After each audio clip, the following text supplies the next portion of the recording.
दोस्तों, बांग्लादेश की textile industry खुद ही अपने पैरों पर कुल्हाड़ी मार रही है। एक के बाद एक गलत फैसलों से कम अक्कल जिहादी सरकार ने शायद तय कर लिया है कि वह इस इंडस्ट्री को पूरी तरह तबाह करके ही छोड़ेगी। बांग्लादेश, जो कभी दुनिया की दूसरी सबसे बड़ी गारमेंट एक्सपोर्टिंग कंट्री थी, आज अपनी टेक्सटाइल इंडस्ट्री के भारी संकट का सामना कर रही है।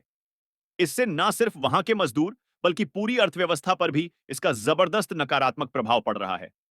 बांग्लादेश की टेक्सटाइल इंडस्ट्री लाखों लोगों को रोजगार देने के साथ साथ दुनिया के बड़े बड़े ब्रांड्स और कंपनियों का ऑर्डर पूरा करती थी, जिससे बांग्लादेश के विदेशी मुद्रा भंडार को भारी बढ़ावा मिलता था।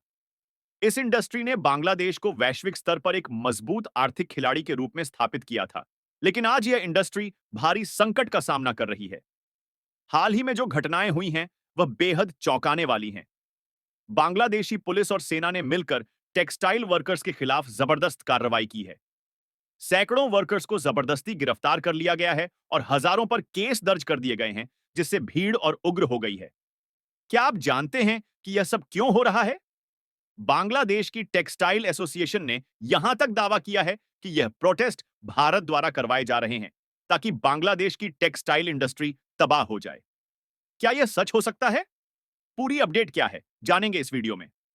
उससे पहले आप इस वीडियो को लाइक करके चैनल को सब्सक्राइब जरूर कर दें। वेतन विवाद और सरकारी उपेक्षा ने इस संकट को और गहरा बना दिया है। इसका असर न केवल बांग्लादेश की अर्थव्यवस्था पर पड़ रहा है। इस संकट की शुरुआत 30 सितंबर से हुई। यह आंदोलन आशुलिया नामक स्थान से फैलना शुरू हुआ। आशुलिया, जो बांग्लादेश के टेक्सटाइल इंडस्ट्री का मुख्य केंद्र है, वहां पर मजदूरों ने अपने वेतन बढ़ाने की मांग की।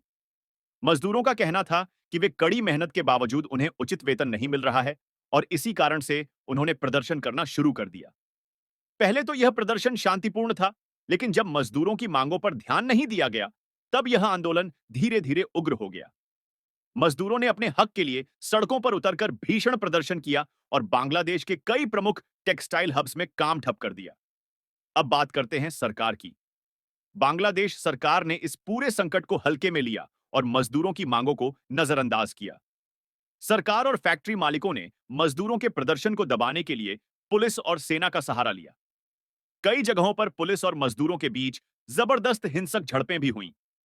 सैकड़ों मजदूरों को गिरफ्तार किया गया और हजारों पर मुकदमे दर्ज किए गए। आप सोच सकते हैं कि यह मजदूर, जो दिन रात मेहनत करके बांग्लादेश की अर्थव्यवस्था को चलाने में मदद करते थे, आज उन्हीं को दबाया जा रहा है। उन्हें गिरफ्तार किया जा रहा है, उनके खिलाफ मुकदमे दर्ज किए जा रहे हैं और उनकी मांगों को सुनने की बजाय उन्हें दबाने की कोशिश की जा रही है। इस पूरे संकट का बांग्लादेश की अर्थव्यवस्था पर बहुत गहरा असर पड़ रहा है। जहां एक समय बांग्लादेश की टेक्सटाइल इंडस्ट्री देश की जीडीपी में प्रमुख योगदान देती थी, अब यह इंडस्ट्री संकट में है। कई अंतरराष्ट्रीय ब्रांड्स ने बांग्लादेश से अपने ऑर्डर्स को रोक दिया है, और यही कारण है कि बांग्लादेश का गारमेंट एक्सपोर्ट बुरी तरह से प्रभावित हो रहा है। अब बात करते हैं कि इस संकट से भारत को क्या फायदा हो सकता है। बांग्लादेश की इस अस्थिरता का सीधा फायदा भारत को मिल रहा है। भारत पहले से ही एक उभरती हुई टेक्सटाइल पावर हाउस के रूप में जाना जाता है, और अब बांग्लादेश के संकट का फायदा उठाकर भारत अपनी स्थिति को और मजबूत कर सकता है। तिरुपुर, सूरत, नोएडा और बेंगलुरु जैसे भारत के प्रमुख टेक्सटाइल हब्स पहले से ही अंतरराष्ट्रीय ऑर्डर्स हासिल कर रहे हैं। बांग्लादेश से शिफ्ट हो रहे ऑर्डर्स अब भारत में आ रहे हैं। भारतीय कंपनियों को यह सुनिश्चित करना होगा कि वे इस मौके का पूरा फायदा उठाएं। भारत की टेक्सटाइल इंडस्ट्री अब अपने बेहद सुनहरे दौर में प्रवेश कर रही है। पहले जहां बांग्लादेश को गारमेंट एक्सपोर्ट्स के मामले में बड़ी सफलता मिलती थी, अब वह सफलता भारत की ओर शिफ्ट हो रही है। भारत के बड़े बड़े टेक्सटाइल हब्स जैसे तिरुपुर, सूरत और नोएडा तेजी से ऑर्डर्स हासिल कर रहे हैं। भारत के पास अब यह मौका है कि वह अपनी टेक्सटाइल इंडस्ट्री को और सशक्त करें। नई टेक्नोलॉजी, बेहतर उत्पादन क्षमता और आधुनिक मशीनों का इस्तेमाल उत्पादन क्षमता को और बढ़ा सकता है। इससे न केवल भारत को आर्थिक लाभ होगा, बल्कि लाखों लोगों को रोजगार भी मिलेगा। अब समय आ गया है कि भारत की टेक्सटाइल इंडस्ट्री को और आधुनिक बनाया जाए। नई नई मशीनरी और प्रोडक्शन टेक्नोलॉजी का इस्तेमाल करके उत्पादन क्षमता को बढ़ाया जा सकता है। तिरुपुर, सूरत और नोएडा जैसे हब्स को और बेहतर तकनीक से लैस किया जाना चाहिए, ताकि भारत की टेक्सटाइल इंडस्ट्री दुनिया के सबसे बड़े गारमेंट एक्सपोर्टर्स में से एक बन सके। भारत के लिए यह भी जरूरी है कि वह और अधिक अंतर्राष्ट्रीय व्यापारिक समझौते करे।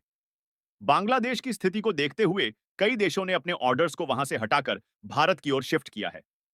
भारत को इस मौके का फायदा उठाकर अपने अंतर्राष्ट्रीय संबंधों को और मजबूत करना होगा। इसके साथ ही हमें पर्यावरण अनुकूल मैन्युफैक्चरिंग पर भी ध्यान देना होगा, ताकि दुनिया भर के ग्रीन प्रोडक्ट्स पर ध्यान देने वाले ब्रांड्स हमारी ओर आकर्षित हो सकें।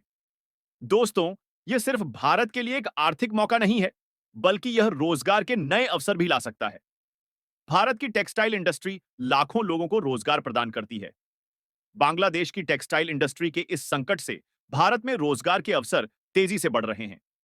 आपको जानकर खुशी होगी कि भारत की टेक्सटाइल इंडस्ट्री ने हाल ही में हजारों नए रोजगार के अवसर पैदा किए हैं। जो ऑर्डर्स पहले बांग्लादेश को मिलते थे, वे अब भारत में आ रहे हैं। यह स्थिति न केवल उद्योग के लिए फायदेमंद है, बल्कि देश के लिए भी एक बड़ी उपलब्धि है। बांग्लादेश के लिए यह स्थिति एक चेतावनी है। अगर वे जल्द ही इस संकट का समाधान नहीं करते हैं, तो इसका असर उनकी पूरी अर्थव्यवस्था को चौपट कर देगा, जिससे बांग्लादेश को कटोरा लेकर दूसरे देशों से भीख मांगना पड़ सकता है। दोस्तों, यह संकट सिर्फ बांग्लादेश के लिए नहीं, बल्कि पूरे दक्षिण एशिया के लिए एक बड़ा सबक है। हमें सीखना होगा कि मजदूरों की जरूरतों को नजरअंदाज करने से क्या नतीजे हो सकते हैं। भारत के पास अब यह मौका है कि वह अपनी टेक्सटाइल इंडस्ट्री को और अधिक सशक्त करे और वैश्विक बाजार में अपनी स्थिति को और मजबूत बनाए। आपको क्या लगता है? बांग्लादेश अब अपनी टेक्सटाइल इंडस्ट्री को फिर से खड़ा कर पाएगा? क्या बांग्लादेश में हो रहे प्रोटेस्ट में भारत का हाथ है? अपनी राय कमेंट में अवश्य बताएं। जानकारी महत्वपूर्ण लगे तो अपने दोस्तों के साथ शेयर करें।